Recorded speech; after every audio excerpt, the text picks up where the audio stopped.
सियाराम, बड़ा ही सुनहरा पल और बड़ा ही सुनहरा मौका और कह सकते हैं कि बड़ा ही महत्वपूर्ण समय आ रहा है, नवरात्रि। जो शिव जी और हनुमान जी के भक्त हैं वो अक्सर माता रानी की पूजा तो करते ही हैं, लेकिन वो लोग चाहते हैं कि हम कुछ ऐसे विषय पे बात करें कि जिससे उन्हें इस समय पे पूजा का अनेकों फल प्राप्त हो सके, लाभ हो सके। जो कि मैं बता दूं कि हनुमान जी के भक्त हैं तो वैसे तो कोई भी संकट आने का उनको कहीं से भी वो नहीं है, क्योंकि वो सदा उनके साथ हनुमान जी रहते ही हैं।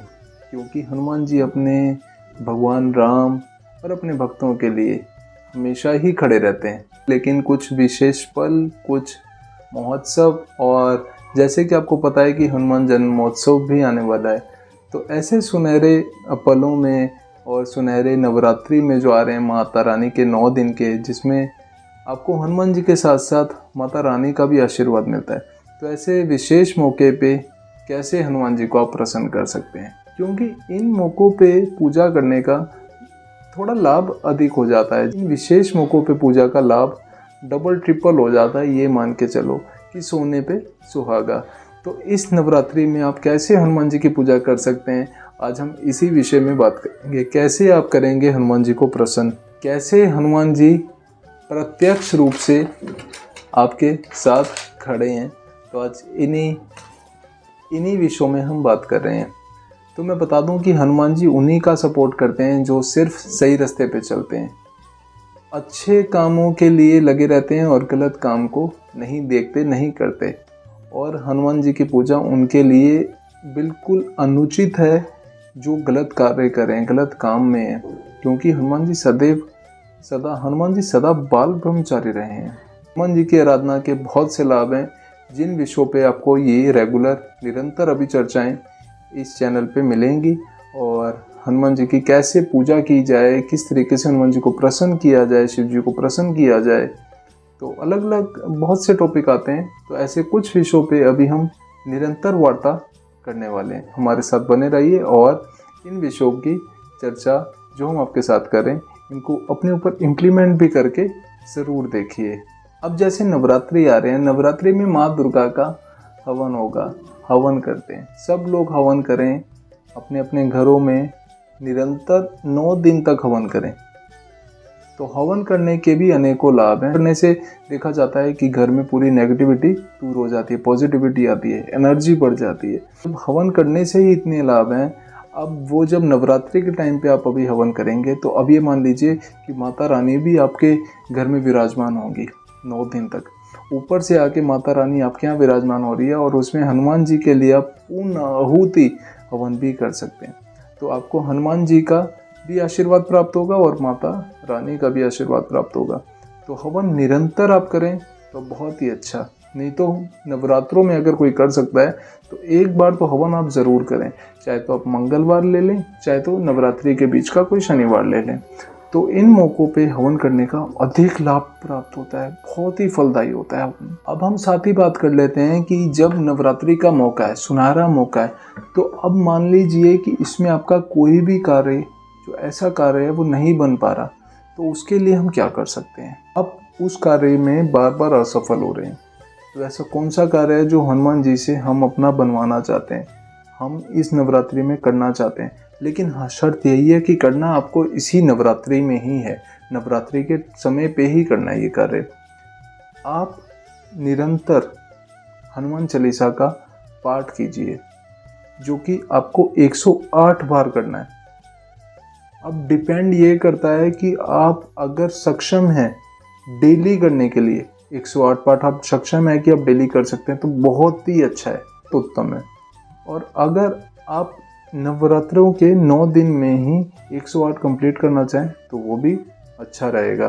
तो आप उसे भी कर सकते हैं और उसे भी कर सकते हैं। अगर सक्षम है तो रोज़ करिए, नहीं है तो आप 9 दिन में मिला के 108 अपने पूरे कर लीजिए। हनुमान चालीसा के पाठ से पहले रोज़ ही राम रक्षा स्तोत्र का भी आप पाठ करें, तो ये आपके लिए बहुत ही फलदायी रहेगा। और ऐसा काफ़ी जनों से भी, भक्तों से भी देखने को मिला है और काफ़ी साधकों ने भी राम रक्षा स्तोत्र की बात कही है। और इस कार्य को करेंगे तो आपको काफ़ी अच्छा देखने को मिलेगा इस नवरात्रि। ऐसा हो ही नहीं सकता कि माता रानी आपके ऊपर कृपा ना बरसाए और कि आपका कोई भी कार्य ना बने। सब कार्य बनेंगे, सब कार्य सफल होंगे। तो निश्चित रूप से आप ये करें तो आपको फल देखने को मिलेगा। जय श्री राम। अब बात कर लेते हैं कि काम बढ़ाने के लिए ऐसा कौन सा उपाय करें जिससे हमारे काम की बढ़ोतरी हो। काम जो आपका अभी नीचे की ओर जा रहा है वो कैसे आप ऊपर लेके आ सकते हैं, कैसे ऊपर उठा सकते हैं। क्योंकि इस नवरात्रि में जो देखा जा रहा है या इन दिनों में जो देखा जा रहा है, आप कह सकते हैं कि काम के लिए इस यूथ में काफ़ी लोग परेशान हैं, काफ़ी भक्त परेशान हैं और काफ़ी सारे लोगों से हमने सुना भी है और चर्चाएं भी करी हैं, तो काफ़ी बढ़ोतरी के बारे में बात कही गई है। इसमें क्या कर सकते हैं काम बढ़ाने के लिए? आप ये देखें कि नवरात्रि में पहले तो आपको मंगलवार पड़ रहा है या नहीं पड़ रहा है। अगर मंगलवार पड़ रहा है या शनिवार पड़ रहा है तो मंगलवार या शनिवार के दिन आप वहाँ जाके हनुमान जी को चोला चढ़ाएं। हनुमान जी को चोला चढ़ाने के साथ साथ उनको लाल फूल अर्पित करें और बूंदी का प्रसाद अर्पित करें, बूंदी का प्रसाद चढ़ाएं। तो इससे काफ़ी हद तक आपके इन नवरात्रों में, और आप इस सदैव जब अपना चोला चढ़ाएं तो आप उसमें हनुमान चालीसा का पाठ करते रहें और अपनी मनोभावना जो काम बढ़ाना चाह रहे हैं उसको निरंतर अपने मन और भाव में लेके हनुमान जी को चोला चढ़ाएं। जब आप चोला चढ़ा रहे होंगे तो आप हनुमान चालीसा का पाठ करते करते चोला चढ़ाएं और अपनी मनोभावना में वो काम रखें जो आप बढ़ाना चाहते हैं। तो इससे काफ़ी सफलता देखने को मिलेगी। अब बात कर लेते हैं कि अगर कोई रुकावट आ रही है और वो कार्य आपका बिल्कुल नहीं बन पा रहा, कि जैसे ही कार्य होने वाला होता है तब रुक जाता है, तो ये सबसे बड़ी समस्या जो आजकल देखने को मिल रही है वो है कार्य रुकावट की। तो कार्य रुकावट के लिए आपको क्या करना है, तो आपको एक नारियल जो लेना है, जटा वाला नारियल एक ले लेना है और आपको हनुमान जी के मंदिर में जाके वो अपने ऊपर से एंटी क्लॉकवाइज 7 बार वाड़ना है और उसके बाद में हनुमान जी को अर्पित करते हुए वहीं फोड़ देना है। तो हनुमान जी के सामने जब आप फोड़ देंगे तो सभी बाधाएं और जितनी रुकावट हैं वहीं ख़त्म होंगी। और इसे आपने मंगलवार को करना है और उसके साथ साथ जितने आपके मन के गलत विकार होंगे वो भी नष्ट होंगे। तो ये काफ़ी आपके लिए भी फलदायी रहेगा। तो इस कार्य को आप अपनी कार्य रुकावट के लिए कर सकते हैं।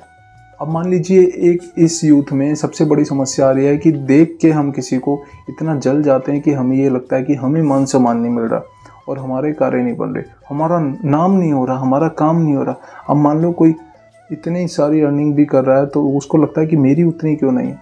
तो आप प्रॉस्पेरिटी पाना चाहते हैं या अपना मान सम्मान बढ़ाना चाहते हैं, तो आप क्या कार्य कर सकते हैं, उसके लिए क्या करें ऐसा। तो आप उसके लिए कुछ ज़्यादा वो नहीं है, कुछ ज़्यादा बड़ा उपाय नहीं है। उसके लिए सिर्फ ये करना है कि आपको हनुमान जी को जाके बूंदी का प्रसाद चढ़ाना है और हनुमान जी से मनो प्रार्थना करनी है कि हे हनुमान जी महाराज, हमारे भी काम बढ़ाओ, हमें भी इस कार्य में आगे करो और हमारा मान सम्मान भी बढ़ाओ, हमें भी प्रॉस्पेरिटी का लाभ हो और हमें भी, हमारे भी जो है इज्जत, रिस्पेक्ट और सदा हमारी बनी रहे। तो इस कार्य के लिए आपको सिर्फ इतना करना है और साथ ही बस अपने सच्चे दिल से ये ध्येय प्रार्थना करनी है कि हे हनुमान जी महाराज हमारे काम बना दो, हे श्री राम प्रभु हमारे काम बना दो। और साथ ही इसके साथ साथ हनुमान जी के मंदिर में आपको सरसों के तेल का दीपक भी प्रज्वलित करना है जिससे कार्य सिद्ध हो सके और हनुमान जी से प्रार्थना करके आपको आ जाना है। अब बात कर लेते हैं सबसे बड़ी मुसीबत की, जो कि हर किसी के साथ है। ऐसा कोई व्यक्ति नहीं है जिसके साथ ये मुसीबत नहीं है। मान लीजिए कोई भी बड़ा संकट आपको दुख दर्द दे रहा है या कोई संकट ऐसा आ रहा है कि जिससे आप बड़े ही परेशान हैं। इसके लिए तो सिर्फ मैं आपको एक ही उपाय बताऊंगा। इस समय के लिए आपको लेने हैं 7 पीपल के पत्ते। 7 पीपल के पत्ते लेने के बाद आपको क्या करना है, गंगा जल से धो लेना है। गंगा जल से धोने के बाद आपको 7 पीपल के पत्तों पे श्री राम श्री सीताराम लिखते चले जाना है 7 पीपल के पत्तों पे और धागे से उनको बांध के मोली से और उसी से हनुमान जी के गले में उस माला को डाल देना है। और साथ ही हमें ये प्रार्थना करनी है कि हे हनुमान जी प्रभु हमारे सारे संकट दुख दूर करो और मैं अभी इन संकटों से बहुत परेशान हो चुका हूँ, बहुत मतलब डर चुका हूँ और मैं अब इन संकटों से पार नहीं पा रहा। अब आप ही को ये पार लगाने हैं श्री राम, मेरे हनुमान जी महाराज। आप इस कार्य को मेरे सफल करें और मेरे सारे संकट दूर करें। जब आप ये प्रार्थना अपने मनोभाव से हनुमान जी को करेंगे तो मैं कहता हूँ कि 101% हनुमान जी महाराज आपके ऊपर कृपा करेंगे। और सदैव हनुमान जी अपने भक्तों के साथ रहते हैं, तो हनुमान जी साक्षात रूप से वहाँ खड़े हो जाएंगे और प्रॉब्लम आपकी सॉल्व हो जाएगी।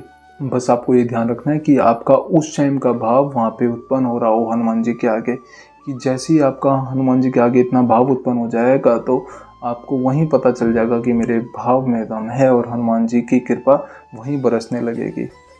तो ये कार्य के लिए आप ये ही करें।